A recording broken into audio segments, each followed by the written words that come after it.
bienvenidos a outro capítulo de Tendencias. Neste capítulo vamos falar de los cuadros. Pero que cuadros? No, de los cuadros los pintores no. Vamos falar de los cuadros na ropa. Como por exemplo, na camisa cuadros que traigo puesta güey. Vémonos.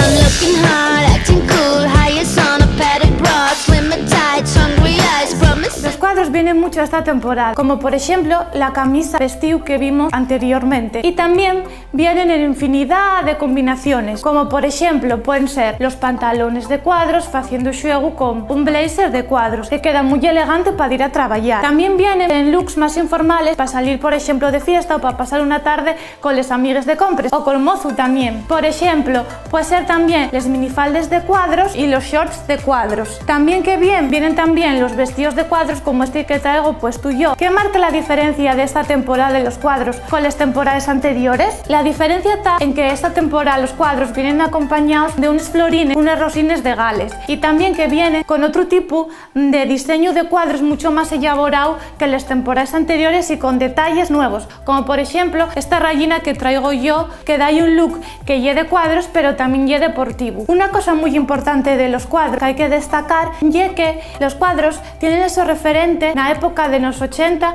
y de los 90 que podemos ver en las películas que echen a veces por la tele. Un buen ejemplo de eso es los vestidos que ponía Winona Ryder y los trajes de cuadros de oficinista que salían por ejemplo en las películas, como puede ser Armas de mujer.